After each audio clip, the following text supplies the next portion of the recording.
Hello friends, आज हम पढ़ने वाले हैं एसिड बेस कॉन्सेप्ट अम्ल क्षार सिद्धांत। ये हमारे बीएससी फर्स्ट ईयर में है ना। इसमें दो पहले तो अपन देखते हैं कि अम्ल और क्षार होते क्या हैं। जैसे आपने 12th में पढ़ा होगा कि अम्ल क्या होते हैं। अम्ल स्वाद में खट्टे होते हैं, क्षार स्वाद में कड़वे होते हैं, है ना।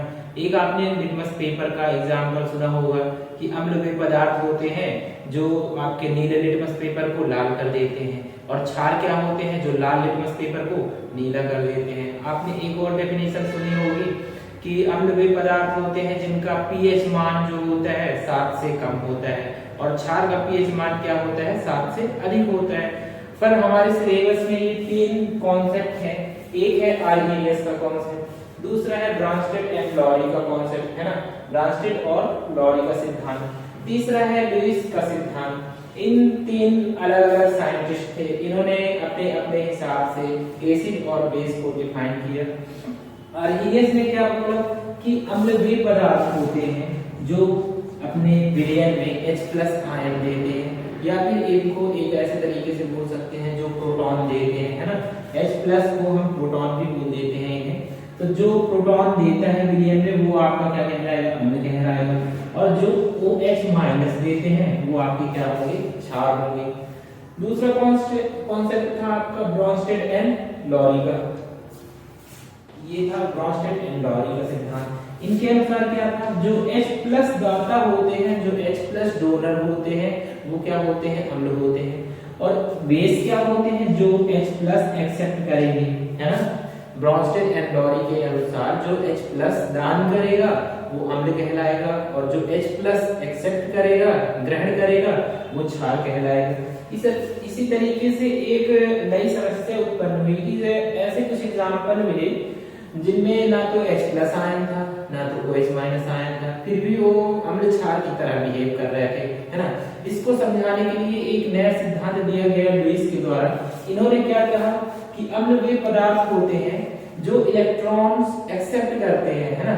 इलेक्ट्रॉन डेंसिटी जो एक्सेप्ट करते हैं वो आपके अम्ल होते हैं, और जो इलेक्ट्रॉन्स डोनेट करते हैं वो आपके क्षार कहलाते हैं। तो इसके अनुसार जो होते हैं इलेक्ट्रॉन ग्राही जो है वो आपके अम्ल कहलाए, है ना। और इलेक्ट्रॉन दाता क्या कहलाए, ये आपके क्या है, क्षार, और ये क्या है, अम्ल। देखो तीन तरीके के सिद्धांत दिए गए। पहला सिद्धांत दिया गया आर्हेनियस का सिद्धांत। इस सिद्धांत के अनुसार जो H+ देते हैं वो आपके अम्ल कहलाते हैं। H+ दाता क्या है, आपका अम्ल है, और जो OH- दाता है वो आपका क्या है, आर्हेनियस क्षार है। दूसरा सिद्धांत था ब्रॉन्स्टेड एंड लॉरी का सिद्धांत। इस सिद्धांत के अनुसार जो H+ डोनर होते हैं, दाता होते हैं, वो आपके अम्ल कहलाते हैं, है ना।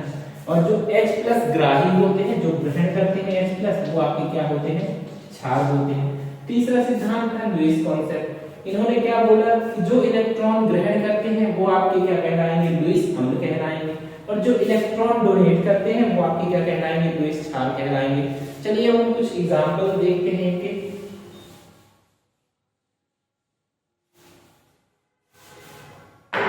जैसे हम एग्जांपल लिखते हैं HCl, है ना।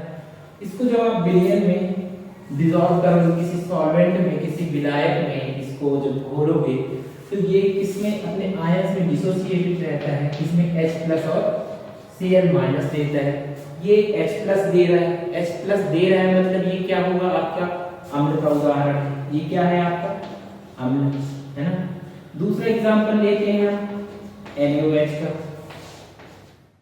NaOH किसमें टूटेगा, Na+ में और OH- में।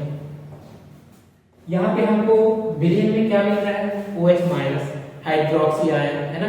और यदि कोई पदार्थ अपने विलयन में हाइड्रोक्सी आयन देता है तो वो कौन सा अम्ल क्षार, कौन सा क्षार कहलाता है, आपका आर्हेनियस क्षार कहलाएगा। तो ये किसका एग्जांपल है, आर्हेनियस क्षार का, है ना। दूसरा एग्जांपल लेते हैं हम H2SO4 का। H2SO4 ये किसमें टूटता है, 2 H+ आयन देता है और एक सल्फेट आयन देता है। तो ये आपको प्रोटॉन दे रहा है, प्रोटॉन दे रहा है मतलब ये क्या है आपका अम्ल है ना।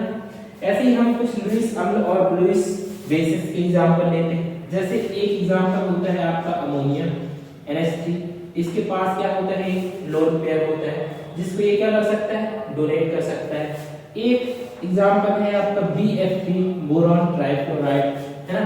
बोरॉन क्या होते हैं, जो बोरॉन फैमिली होती है वो जानी जाती है अपने इलेक्ट्रॉन डेफिशिएंट नेचर की वजह से। इनमें हमेशा क्या होती है, इलेक्ट्रॉन्स की कमी होती है।